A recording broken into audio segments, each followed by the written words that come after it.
세상 떠나서 거룩하신 주 앞에 끝날 심판 당할 때 만세 완전 열리니 내가 들어갑니다. 만세 완전 열리니 내가 들어갑니다.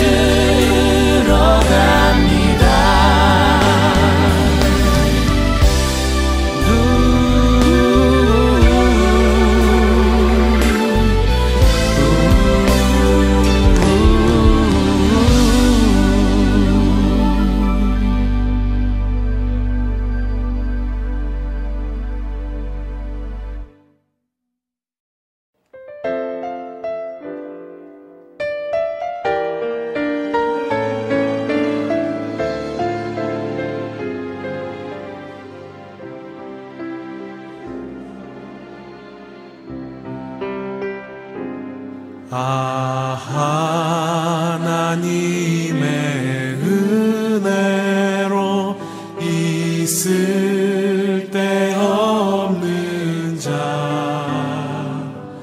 왜 구속하여 주는지 난 알 수 없도다.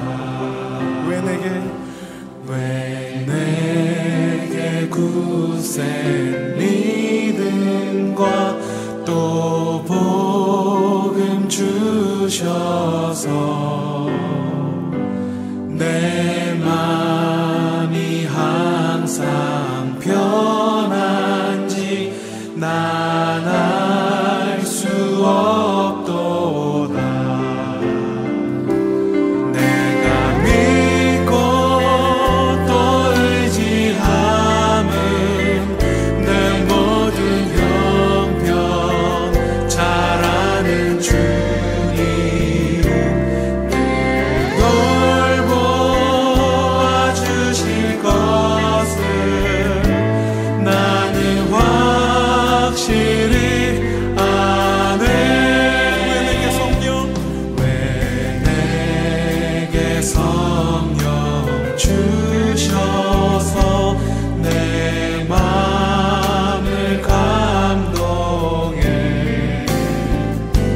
주 예수 믿게 하는지 난 알 수 없고. 우리 높은 소리로 합니다. 주 언제 강림하실지 옥밤의 홍낮에 또 주님 만날 그것도 난 알 수 없도다. 내가 믿고 또 의지함은 내 모든 형편 잘 아는 주님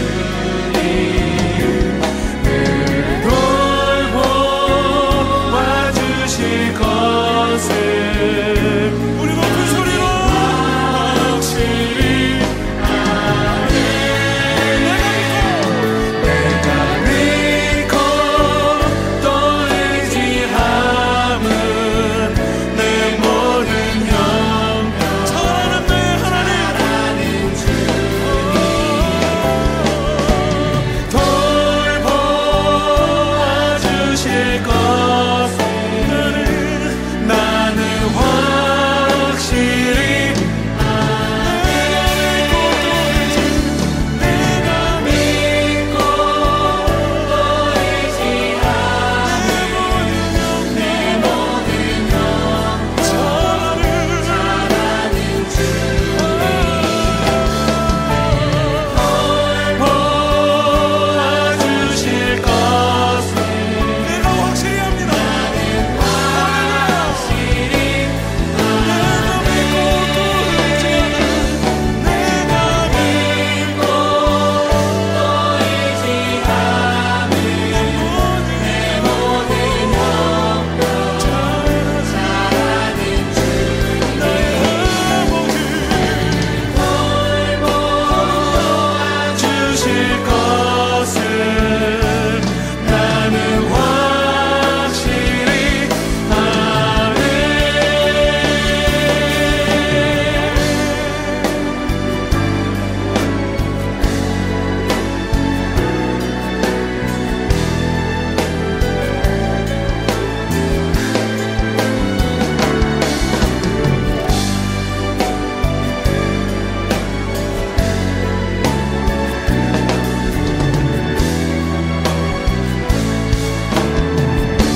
예수께서 그들을 데리고 베다니 앞까지 나가사 손을 들어 그들에게 축복하시더니 축복하실 때 그들을 떠나 하늘로 올려지시니 그들이 그에게 경배하고 큰 기쁨으로 예루살렘에 돌아가 늘 성전에서 하나님을 찬송하니라. 오늘 본문은 누가복음의 마지막 이야기를 담고 있습니다. 세례자 요한과 예수님의 대조로 시작된 누가복음은 예수님의 사역과 예루살렘을 향한 여정을 소개한 후 예루살렘에서 죽고 다시 사신 예수님에 대한 이야기로 마무리됩니다. 이때 그 마무리를 담고 있는 내용이 오늘 우리가 함께 살펴보고자 하는 내용입니다. 오늘 본문은 24장 50절에서 53절로 4개의 절로 구분됩니다. 50절은 예수님이 제자들을 베다니에서 축복했다 말을 하고 51절은 축복하실 때 하늘로 올라갔다 말하며 52절은 제자들이 큰 기쁨으로 예루살렘에 돌아갔고 53절은 늘 성전에서 하나님을 찬양했다 말합니다.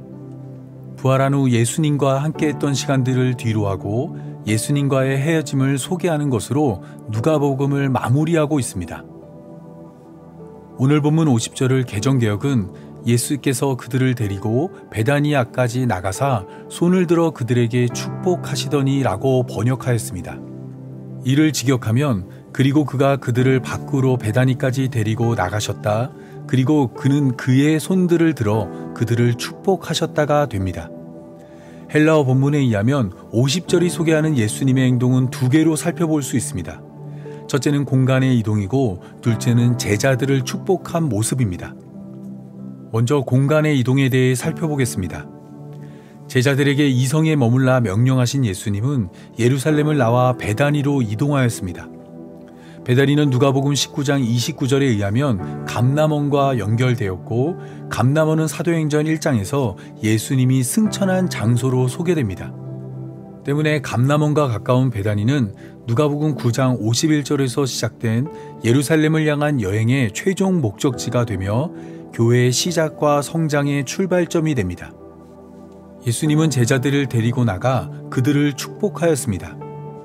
이때 데리고 나가란 단어가 헬라어로 구약 성경을 번역할 때 출애굽을 설명하기 위해 사용된 것을 고려하면 예수님의 행동은 모세와 여러 가지로 겹쳐집니다. 모세 역시 출애굽을 한 후 숨을 거두기 전 이스라엘 백성들을 축복했기 때문입니다. 또한 이러한 모습은 야곱의 모습에서도 찾을 수 있습니다. 야곱은 숨을 거두기 전 그의 아들들을 불러 그들을 축복하였습니다. 최후의 축복은 익숙한 패턴이지만 당시의 상황을 고려하면 모세나 야곱이 이스라엘을 축복한 것은 의외의 행동입니다. 모세는 신명기 1장 37절에서 여호와께서 너희 때문에 내게도 진노하사 이르시되 너도 그리로 들어가지 못하리라 라고 말하였습니다. 간절히 원했던 약속의 땅을 이스라엘 백성 때문에 들어갈 수 없게 된 것입니다. 하지만 그럼에도 불구하고 모세는 그들을 저주하지 않고 그들을 축복하였습니다. 야곱도 마찬가지입니다. 야곱의 자녀 중 요셉의 형들은 요셉을 애굽에 팔아넘긴 뒤 아버지에게 요셉이 죽었다 거짓말하였습니다. 이로 인해 야곱을 큰 슬픔에 빠지게 하였습니다. 하지만 그럼에도 불구하고 야곱은 요셉과 베냐민만 아니라 모든 자녀를 축복하였습니다. 축복을 통해 이스라엘이 행한 잘못을 용서하고 그들을 향한 사랑을 확인시켜 준 것입니다. 예수님의 축복도 그러합니다.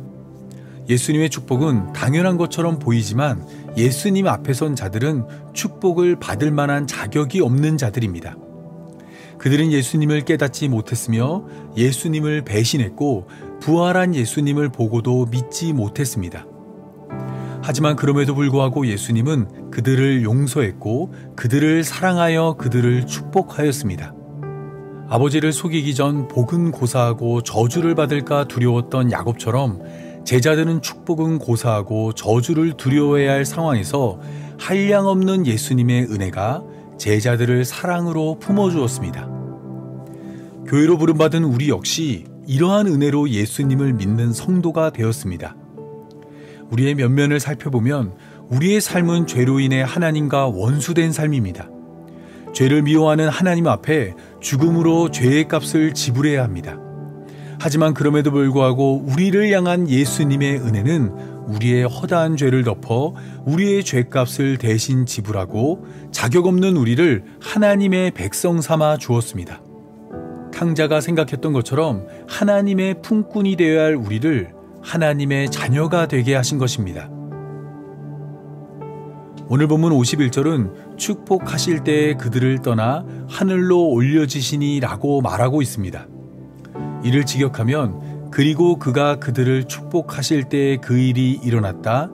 그는 그들로부터 떠나셨다. 그리고 그가 하늘로 데리고 올리움을 받으셨다가 됩니다.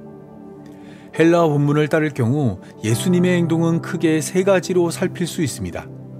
첫째는 예수님이 승천하는 시점이고, 둘째는 예수님이 떠났다는 말이며, 셋째는 예수님이 하늘로 데리고 올리움을 받았다는 것입니다. 이를 종합하면 51절의 말씀은 예수님이 제자들을 떠나 하늘로 올라갔다는 말인데, 이는 누가복음이 소개하는 예수님의 마지막 행적입니다. 이후에는 제자들의 반응만 소개됩니다. 51절을 살펴볼 때 우리가 먼저 살펴봐야 할 것은 가로의 문제입니다. 51절에 하늘로 올려지시니와 52절에 그에게 경배하고는 괄호를 통해 소개되었습니다. 우리말 성경은 세 가지 종류의 괄호를 사용하는데, 첫째는 손톱 묶음이고, 둘째는 꺽쇠 묶음이며, 셋째는 격꺽쇠 묶음입니다. 간략하게 말하자면 괄호는 사본상의 차이를 설명하기 위해 도입되었습니다. 손톱 묶음은 본래의 것이 아니라 누군가가 주석처럼 설명을 가한 본문을 소개할 때 이 괄호를 사용했고, 꺽쇠 묶음은 어떤 사본에는 있고 어떤 사본에는 없어서 원본의 본문이 아닐 가능성이 높을 때 이 괄호를 사용했으며, 격꺽쇠 묶음은 후대에 첨가된 본문이지만 교회가 일찍부터 중요하게 여기고 읽어온 본문을 소개할 때 이 괄호를 사용했습니다. 때문에 51절에 하늘로 올려지시니와 52절에 그에게 경배하고는 어떤 사본에는 있고 어떤 사본에는 없는 표현입니다. 소위 유력한 본문이라 말하는 일부 신의 사본과 배자 사본 등에는 꺽쇠 묶음의 내용이 빠져 있습니다. 하지만 알렉산드리아 사본, 바티칸 사본, 레기우스 사본 등에는 꺽쇠 묶음의 내용이 포함되어 있습니다. 그렇다 보니 초기에는 꺽쇠 묶음의 내용이 원문에는 없는 내용으로 여겨졌으나, 최근에는 꺽쇠 묶음의 내용이 원문에 포함되었을 것이라 보는 견해가 지배적입니다. 특히 마가복음 16장 19절과 사도행전 1장 2절과 1장 9절과의 연결점은 신학적으로 이러한 사실을 뒷받침합니다. 예수님은 제자들을 축복하며 제자들을 떠나 하늘로 올라갔습니다. 구약 성경에는 죽음에 이르지 않고 하늘에 올라간 두 사람이 등장합니다. 한 사람은 에녹이고 다른 한 사람은 엘리야입니다. 에녹은 창세기 5장 24절에 의하면 하나님과 동행하더니 하나님이 그를 데려가심으로 세상에 있지 않았다 말합니다. 이를 히브리서 11장 5절은 믿음으로 에녹은 죽음을 보지 않고 옮겨졌으니 하나님이 그를 옮기심으로 다시 보이지 아니하였느니라. 그는 옮겨지기 전에 하나님을 기쁘시게 하는 자라는 증거를 받았느니라 라고 말하였습니다. 창세기 5장 24절은 에녹이 하늘로 올라간 이유를 동행이라 말하였는데, 히브리서 11장 5절은 그가 하나님을 기쁘시게 하는 자라는 증거를 받았다 말하며 그것이 믿음 때문이라 말하였습니다. 믿음으로 에녹은 죽고 죽는 족보에서 유일하게 살아남은 자가 된 것입니다. 엘리야의 승천은 오늘 본문과 강하게 연결되었습니다. 엘리야는 선지자의 제자 50명이 멀리 서서 바라볼 때 요단강을 갈라지게 하여 마른 땅을 밟고 생사의 갈림길인 요단강을 건넜습니다. 그리고 곁에 선 엘리사에게 갑절의 영감을 약속하고 회오리 바람으로 하늘로 올라갔습니다. 이때 맞은편의 선지자의 제자들은 엘리야의 성령이 이제는 엘리사 위에 머물렀다 말을 하였습니다. 이러한 모습은 예수님의 승천은 물론이고 남겨진 제자들의 모습과도 일치합니다. 예수님도 죽음을 넘어 제자들이 지켜보는 가운데 하늘로 올라가셨고, 예수님의 제자들도 예수님의 영인 성령을 받았습니다. 때문에 예수님의 제자들은 엘리야의 뒤를 이은 엘리사와 같은 자입니다.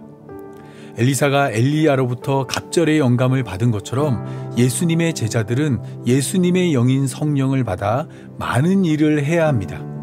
요한복음 14장 12절이 내가 진실로 진실로 너희에게 이르노니 나를 믿는 자는 내가 하는 일을 그도 할 것이요 또한 그보다 큰 일도 하리니 이는 내가 아버지께로 감이라 말한 것처럼 예수님의 제자들은 예수님이 하신 일을 하고 또한 그보다 큰 일을 하는 자가 되어야 합니다. 여기서 말하는 예수님이 하신 일과 그보다 큰 일은 복음을 증거하는 일입니다. 이미 살펴본 것처럼 예수님은 누가복음 24장 27절에서 28절을 통해 또 그의 이름으로 죄사함을 받게 하는 회개가 예루살렘에서 시작하여 모든 족속에게 전파될 것이 기록되었으니 너희는 이 모든 일의 증인이라 말하였습니다. 제자들은 바로 이러한 증인의 삶을 살아야 합니다.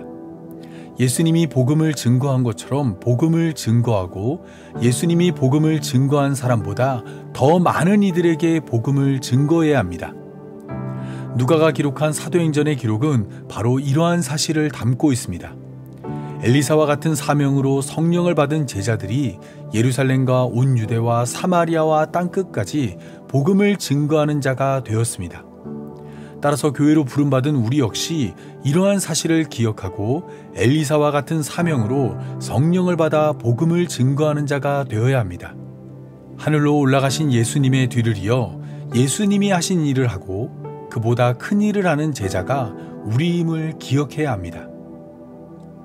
오늘 본문 52절은 그들이 그에게 경배하고 큰 기쁨으로 예루살렘에 돌아가 라고 말합니다.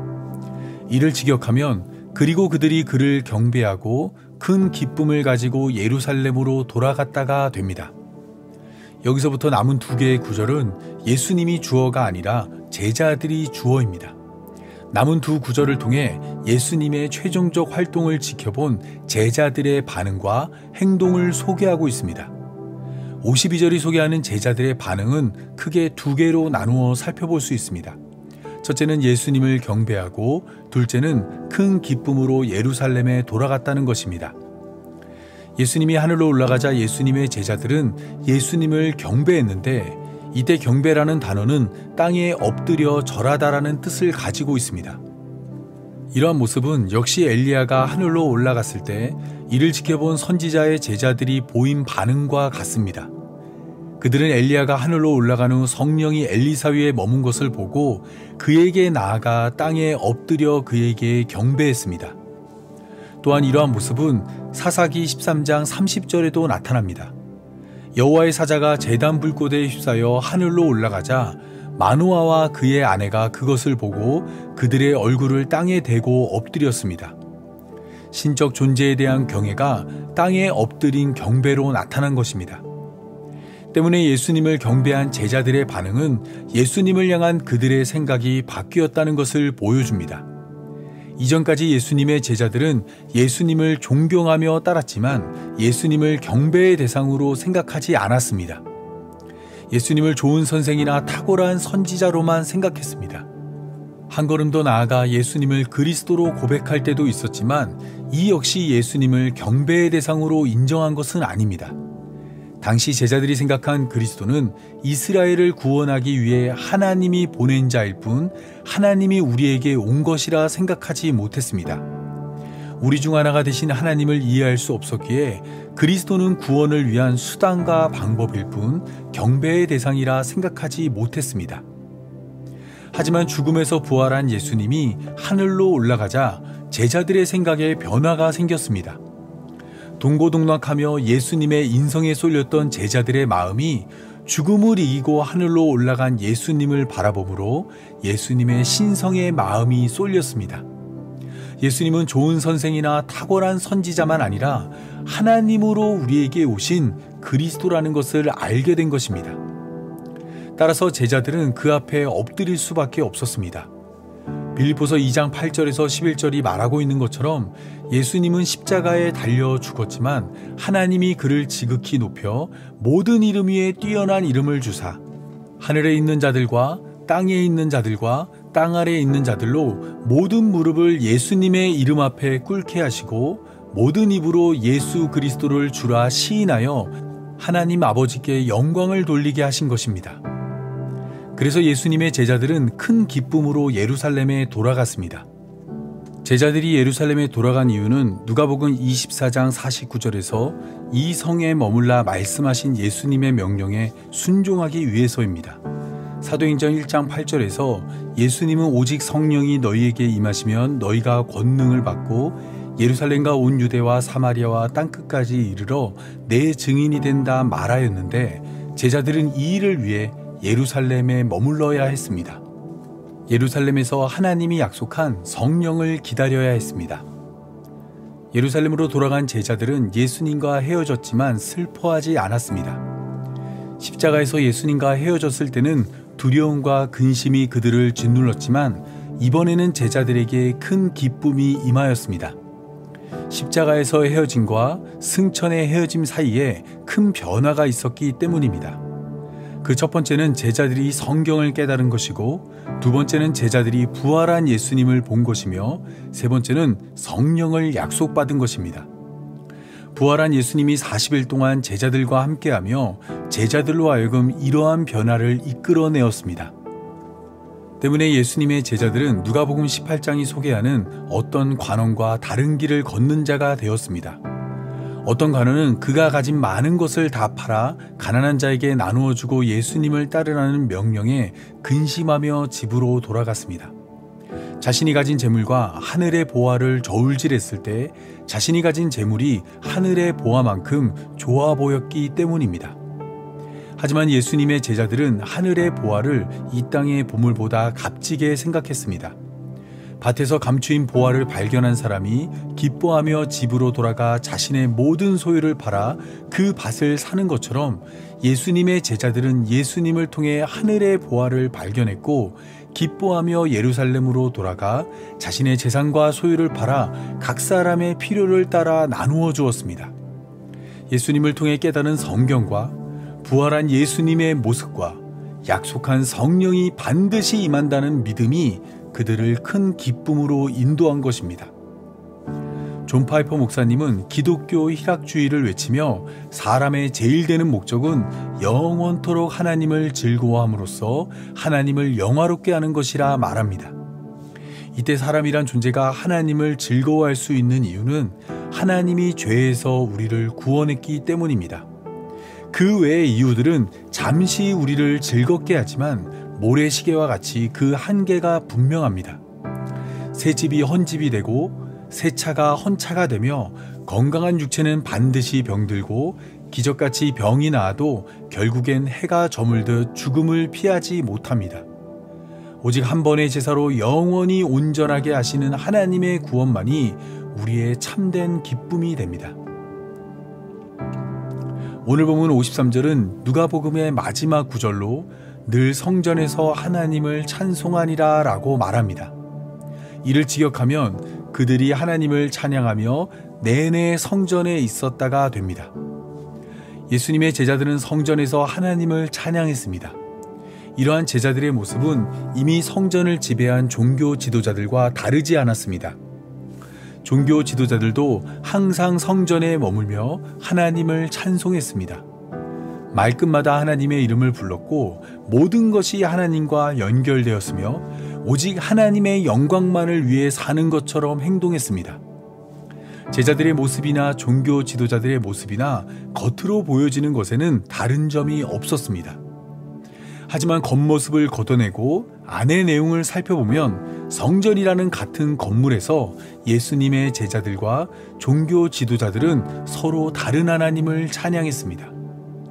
예수님의 제자들은 죄에서 구원한 하나님을 찬양했고 종교 지도자들은 현실에서의 구원을 찬양했습니다.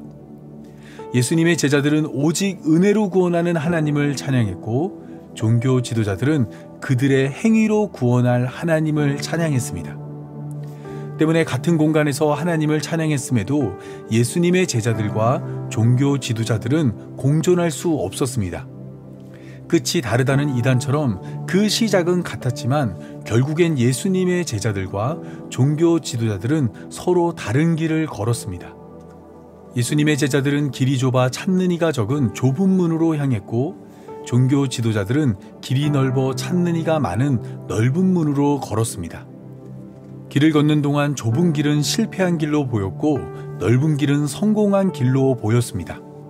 하지만 최종 목적지에 도착했을 때 좁은 길의 좁은 문은 활짝 열려 예수님의 제자들을 반겼고 넓은 길의 넓은 문은 굳게 닫혀 열리지 않았습니다. 주여 주여를 외치며 문을 열어달라 요구했을 땐 내가 너희를 도무지 알지 못하니 불법을 행하는 자들아 내게서 떠나가라 말하였습니다. 이 같은 사실은 교회라는 공간과 성도라는 이름에도 불구하고 그것이 구원을 보장하지 못한다는 것을 깨닫게 합니다. 예수님이 40일을 줄인 후 성전 꼭대기에서 시험을 받은 것처럼 교회라는 공간 역시 마귀의 시험이 이루어지는 공간입니다. 성도라는 이름으로 모인 곳에서 고슴도치와 같이 가까워질수록 서로에게 아픈 상처를 남깁니다. 예수님을 머리로 한 몸이 되었다 말하지만 오른손이 왼손을 때리고 왼발이 오른쪽 발등을 찍어냅니다. 기대한 사람에게 실망하고 마음을 쏟은 사람에게 배신을 당합니다. 예수님이라는 이름만으로도 설레었던 마음은 온데간데 없어지고 뜨겁게 찬양하고 눈물로 기도했던 시간들은 추억이란 이름으로 마음 깊은 곳에 접어둡니다. 교회로 부름받은 성도에게 이런 일이 일어나는 이유는 성도의 마지막을 깨닫지 못했기 때문입니다. 사람을 의지하고 자신의 행위에 기대어 구원에 이른 사람은 하나님 나라에 들어가더라도 하나님을 찬양하지 않습니다. 수고하고 노력한 자신을 칭찬하고 대견해야 합니다.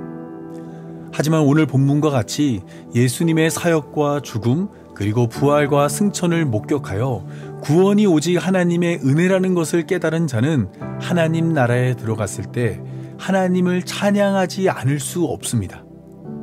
타는 불에 떨어져야 할 삶이 값없이 거저주는 은혜로 하나님 나라에 들어갔으니 그저 감사할 수밖에 없습니다.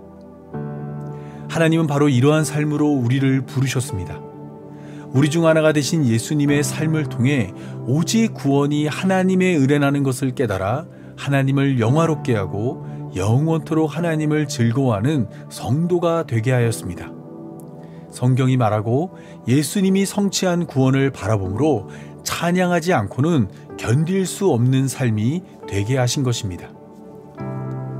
이처럼 예수님과 제자들의 헤어짐은 슬픔이 아니라 기쁨의 시간이며 원망과 불평이 아닌 경배와 찬송의 시간이었습니다. 예수님과의 헤어짐은 누가복음 19장 12절이 소개하는 어떤 귀인이 왕위를 받으러 먼 나라로 떠난 일이며 누가복음 20장 17절이 소개하는 건축자의 버린 돌이 모퉁이의 머릿돌이 되는 때이고 누가복음 20장 43절이 소개하는 원수를 발등상으로 삼을 때까지 하나님 우편에 앉아있는 기간이기 때문입니다. 요한복음 14장 2절에서 3절이 말하고 있는 것처럼 예수님은 우리의 거처를 예비하기 위해 하늘로 올라갔습니다.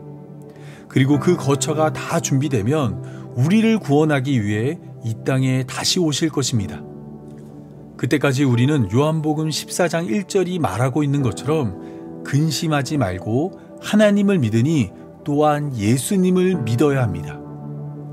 누가복음은 물론이고 성경이 소개하는 예수님은 우리의 많은 죄에도 불구하고 우리를 사랑하시고 우리의 어리석음에도 우리를 포기하지 않으며 우리의 게으름과 나약함과 거짓과 탐욕과 음란과 부정과 부패와 사랑 없음에도 우리를 반드시 구원한다 말합니다. 이 사실을 기억하여 우리 역시 날마다 하나님을 찬송하는 성도의 삶이 되길 바라며 오늘 말씀 맺겠습니다. 다 함께 기도하겠습니다. 우리에게 말씀하시는 하나님, 눈이 있어도 보지 못하고 귀가 있어도 듣지 못하며 손이 있어도 만지지 못하고 발이 있어도 걷지 못하는 우리에게 성경을 허락하여 생생하게 하나님의 사랑과 은혜를 보고 듣고 만지며 그 길을 따라 걷게 하신 감사합니다. 우리는 다 양 같아서 그릇 행하여 각기 제 길로 갔음에도 하나님께서 우리의 모든 죄를 예수님께 담당시켜 우리를 구원하심 찬양합니다. 예수님의 찔림은 우리의 허물 때문이고 예수님의 상함이 우리의 죄악 때문임을 고백하오니 예수님의 십자가를 통해 우리가 평화를 누리고 나음을 입은 성도의 삶이 되게 하여 주옵소서. 자격 없는 자라는 것을 평생 잊지 않게 하시고 반드시 구원하실 약속을 믿사오니 하나님 나라 들어갔을 때 오직 하나님을 영화롭게 하여 하나님을 즐거워하는 성도의 삶이 되게 하여 주옵소서. 이 모든 말씀 예수님의 이름으로 기도합니다. 아멘.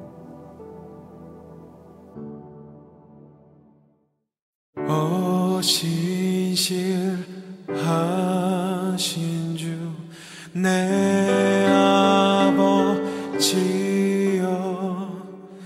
늘 함께 계시니 두려움 없네. 그 사랑 편찮고 날 지키시며 어제나 오늘이 한결같네. 오 신실하신 주, 오 신실하신 주, 날마다 자비를 베푸시며 일용할 모든 것 내려주시니 오 신실하신 주 나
신실하신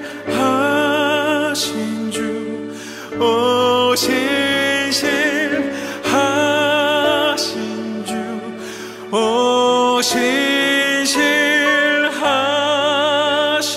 주, 나의 구주.